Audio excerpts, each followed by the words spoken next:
Good afternoon and welcome to the webinar session. This session is addressing the Special Olympics National School Recognition Program, otherwise known as the Unified Champion School Banner Recognition Program.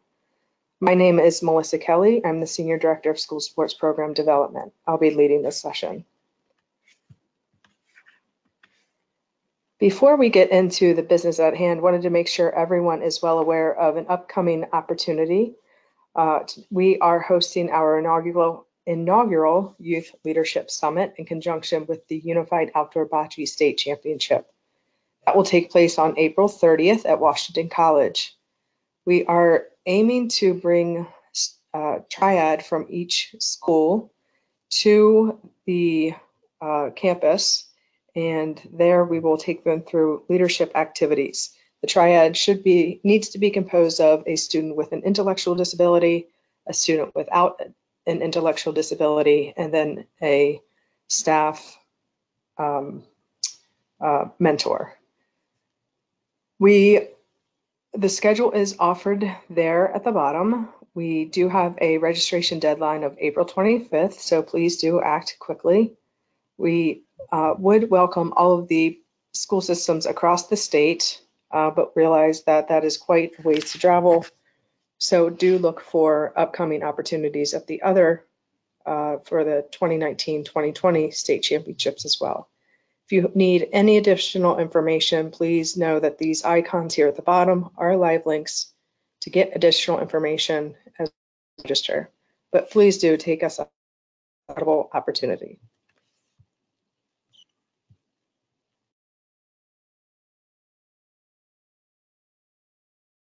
Okay, moving on to the agenda. This session is intended to go through some basic informational pieces outlining the National Banner School Program. We will go through the who, what, when, where, and why. We will not offer a question and answer opportunity because this is intended to give you the fundamental information so that you then can go back to your school, talk with your principal, talk with your athletics director, talk with other stakeholders who might have a part in this, and determine if this is a endeavor that you want to enter into for the 2019-2020 school year. And then if that is a yes, we will go through the follow-up tasks as well. Okay, first off, the who. So we are actually in the midst of wrapping up cohort 1, which was the group that participated in the 2018-2019 school year. We began a bit late, starting in December. We had 16 schools opting in and narrowed the field to 12. We are in the midst of those 12 schools completing their application for consideration, and then selection committee at Maryland will review those applications and endorse a select few for national consideration. So we intend to go through the same process with cohort 2, so that's this group, but you do have a better timeline at hand, being that we are starting so early in the spring for the start of the 19-20 school year. So we are opening this opportunity to all high schools with the endorsement of their local school system administration.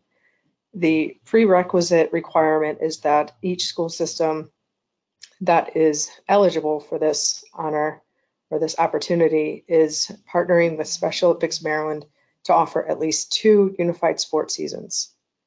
Cohort 2 will also include select elementary schools. Our Director of Young Athletes is working with our young athlete liaisons statewide to consult and select a pilot for this upcoming school year. So more to come on that. More about the who. So we have asked school system administrators to consider their schools in their district who are viable candidates. So I already reviewed the requisite requirement regarding unified sports. And then the second is that the schools must demonstrate a strong, consistent commitment to unified sports and have shown a potential to integrate 2 of the additional overarching themes for Unified Champion schools, and that is inclusive youth leadership and whole school engagement.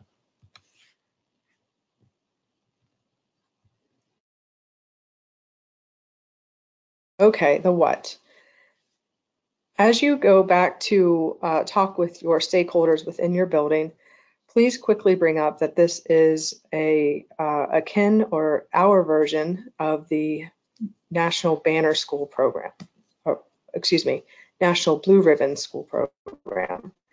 So that's a quick point of reference that many educators are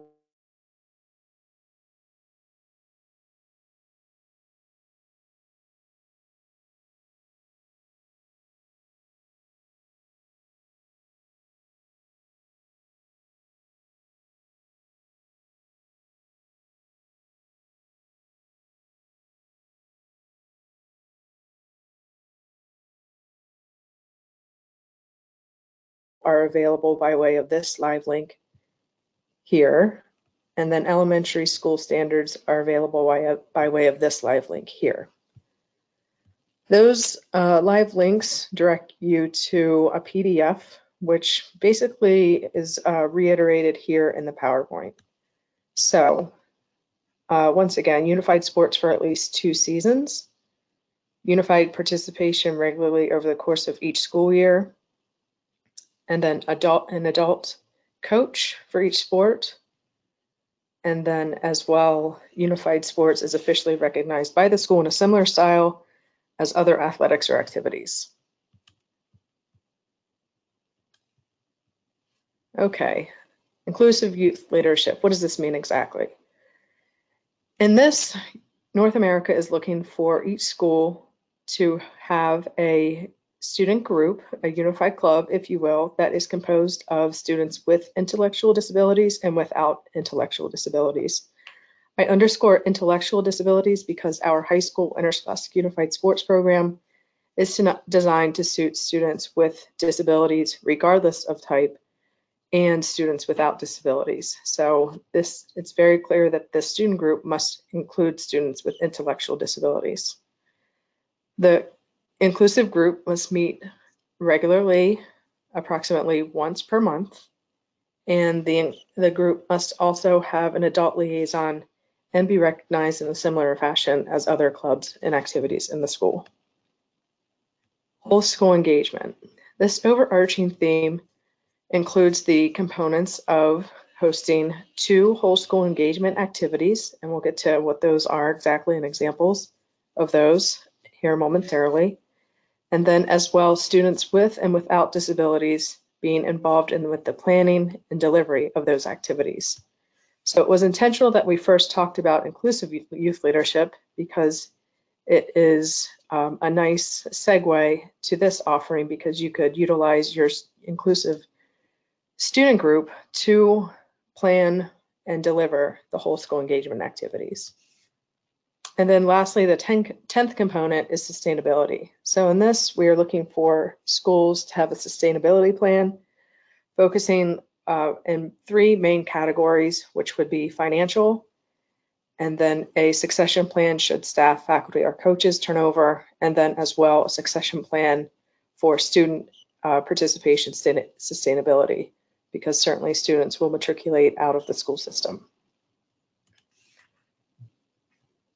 The timeline.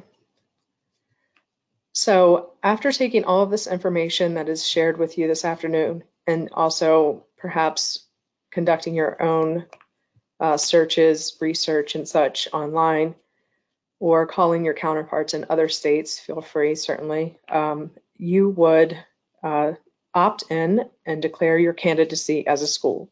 You would do that by completing a SurveyMonkey registration, and that needs to be done on or before May 1st. This is collecting real basic information from your school, but I will let you know that you need to sign off that you did receive permission to embark on this endeavor from your principal and your athletics director. On May 8th, we will have a follow-up informational meeting for the cohort or the schools that have opted in. So that will include a bit more detail of the things that you need to do, ideas of what you should do, accomplish before the end of the school year, so it sets you up nicely for the start of the 2019-2020 school year. Moving on, as we progress into that school year. November 11th through 20th is another benchmark. So Special Olympics Maryland will conduct what we call a snapshot conference call. And this is a benchmark because we will determine if schools who have met such benchmarks should move on in the process. So in this particular benchmark, by the time you have your snapshot conference call, the Inclusive Youth Leadership Club or organization needs to be functional and meeting regularly. So if that is not the case at your particular school, then you would not continue in the selection process or the application process, regretfully. Moving on, March 2nd through 6th is the next benchmark. And this is when Special Olympics Maryland will contact all of the participating candidate schools to set up site visits or conference calls. And this is the point in which the schools need to report that they have hosted at least one whole school engagement activity. So if a school has not completed or hosted a whole school engagement activity at this point, once again, that school would be eliminated regretfully from candidacy. March 16th through the 27th, Special Olympics Maryland, and this is a selection committee, so it's not necessarily exclusive to Special Olympics Maryland staff, but we would conduct site visits to each of the candidate schools. And then April 1st at 9 a.m., the North America application opens. June 3rd, the North American application closes. And then the applications are reviewed by the Special Olympics Maryland Selection Committee from June until July. And then we would give our endorsement to North America for final selection. August of 2020 into September of 2020, the schools are then notified, and then the celebratory banner raising ceremonies would take place soon thereafter. More to come on that. Please note the asterisks there by the North America application dates. These are the corresponding dates from this year, so I anticipate them being the same. However, they could be shifted by a day or two. Okay, a little bit about the program and where it's happening. So the inception of this program occurred in 2016. This was open to high schools in select states, and the program was then expanded to additional states in the following school year, and now it exists in 29 states.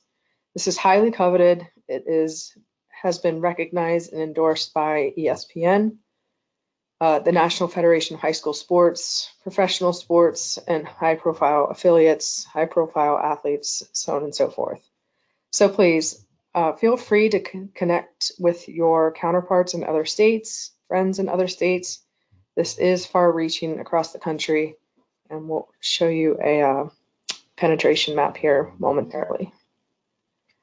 This is a screenshot of a photo of the Kellis High School banner raising ceremony. I had the privilege of attending this 2 years ago, I believe. So it is just that. It is a whole school engagement celebration. It is a proud honor. Like I've said before, it is akin to the Blue Ribbon School program, so definitely prestigious and one that you would be proud of should you accomplish this grand recognition. This is simply an example of articles and how it is becoming how it's highlighted more and more in the media. So stories are out there. Take a look, do some research on your own. And this is the heat map of where the schools are, the banner schools are located. So as you can see, there's a heavy concentration in Connecticut. That is the founding place of unified sports. Certainly in South Carolina, there are a handful in Pennsylvania, and we are really looking forward to announcing our inaugural class this fall with the hope of all of you participating in cohort 2 for the 1920 school year. Okay, why is Maryland doing this? I've been asked the question candidly, If some of these things, or if not all of these things, are already happening organically within our schools because we have a rich history of interscholastic unified sports dating back to 2009, why do we need this recognition program? Well, we want our nationally renowned sports program that is unprecedented to be recognized. Our schools are doing great things, amazing things, and we feel as though this honor is one that should be made available to schools. Certainly schools can choose to not to opt into this, but I hope that you do consider this with your principals, your administration, so on and so forth, because it is a recognition that is unlike any other. Okay, so how I've mentioned a couple times that Maryland will have a nomination, or I've referred to it as a selection committee as well. So let's go over this how altogether once more. So the Maryland nomination committee will review will conduct the application process. So all of those benchmarks, that timeline, that whole thing will work together to do that. We will work with the candidate schools to meet their expectations, but it's really for you to drive and meeting those benchmarks as well. So once we have reached April 1st of next year and the application is over, that's the national application, schools would enter into that portal, complete the application, and then that application is then sent to Maryland for the nomination committee to review. The nomination committee will review all of those, and then we will select approximately 10 to 20% of that candidate pool to endorse to North America for final consideration. Please know that given that this is our second year with the Banner School program, that we don't necessarily have a foolproof way of choosing all of the schools. We have an initial grading or ranking process for the schools, but it's really going to be about who sets the bar in each class. Please also know that Special Olympics Maryland can visit your campus, the nomination committee that is, can visit your campus, and it doesn't have to be scheduled visits necessarily. We want to see that the happenings are organic and it's not intentional, with the anticipation of a nomination committee member being on campus. So there's that as well. How do you do this? So we do have a checklist, if you will, of activities. So let's go over that now. So in phase 1, so that we're in that now actually, so late spring into fall, you would work on forming your unified club. So again, that's students with and without intellectual disabilities. They need to meet on a regular basis and help to accomplish the 3 components of sports, youth leadership, and whole school engagement. There is a supplement that I'll send out to you as well. The cover of that is offered as a screenshot here, how to create and sustain a Special Olympics Unified Club. So look for that, please. I think it's about 9 pages, really great stuff for you to consider and look at even before declaring your candidacy. And then you really want to start just motivating that group, getting them to think and have brainstorming sessions and to determine what whole school activity, what they want their group to be, what whole school engagement activities they will do, how they will plan their school year. Phase 1 as well. So talking about the whole school engagement activities, we provide a special needs calendar. This is a great resource. It lists really any and every special needs day of service or recognition day. So March 6th of this year, it's typically the first Wednesday of every March, was Spread the Word to End the Word Day. Down Syndrome Awareness Day was held recently, as well as Autism Awareness Week. So you want to take a look at that or other resources that you may have and pencil in your whole school opportunities and get that on your school calendar. And then as well, continue to play unified on your campus and consider registering your school team for the Cool Schools Plunge, which happens in late January at Sandy Point State Park. Okay, phase 2. So now at this point, we're moving into the winter session. Again, continue with the successes of your unified club, have them meet regularly, have them consider whole school engagement activities or host your first whole school engagement activities. It typically works best to host a whole school engagement activity before the winter break, and then your second whole school engagement activity at the latter part of after winter break. So that could be something, and certainly more than 2 whole school engagement activities are encouraged, but the minimum standard is 2. Continue to play unified, continue to rally your school to participate in the Cool Schools Plunge, which is a whole school engagement activity, and then begin to plan your whole school engagement events, and gave some examples there about awareness assemblies, pep rallies, unified sports day, unified dances during prom season, and then certainly homecoming season. A Night to Shine is a program offered through many religious sectors by the Tim Tebow Foundation. So that's a strong example of how you could have a unified dance opportunity. Okay, and then phase 3, moving into the spring, hold your second whole school engagement activity and share your successes with Special Olympics Maryland. Continue to host your unified club meetings. Again, consult your special needs calendar and pencil those in for the following school year. Again, thinking through sustainability and forward planning. And then continue to play unified, and then your school liaisons would work to complete your final application or your final report.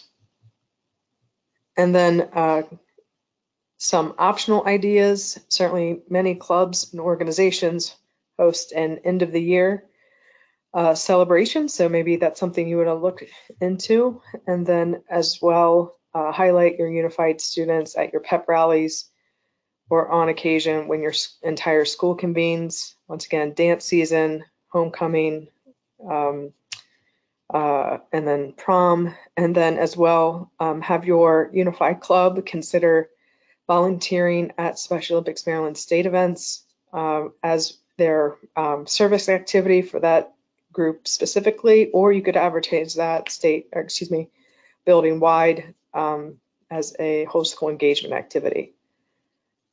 And you would do so by emailing volunteers@somd.org. And then if you're hosting any sort of promotion and assembly, so on and so forth, you can actually schedule for a Special Olympics Maryland athlete to come speak at the event. We have a number of very great presenters who will prepare a speech, will get the crowd involved and engaged and really get them motivated and behind the message at hand. You can also schedule to have Barry White, that's our large polar bear, come out to any of the events to, again, just add some additional energy and liveliness to any event or promotion you may have. And then similar to having your unified group, student group come out, you could promote and encourage families to participate in Special Olympics Maryland events, be it fundraisers or sporting events as volunteers. And that event calendar is available by way of this live link. Whole school engagement ideas, once again, available, can't say that one enough, by way of the special needs calendar. Okay, next steps for all of you. So again, take all of this information back to your principal, your stakeholders within your building, discuss it, share it, talk it through. If you choose to enter into this endeavor for the 2019-2020 school year, you need to access the live link available here and complete the SurveyMonkey self-candidacy form. And this needs to be completed on or before May 1st. Once again, the principal's permission is required, but it's not something that that person needs to access the survey themselves. You can do it on his or her behalf, and it's by way of the honor system. So please do get the nod either verbally or by way of email before moving forward.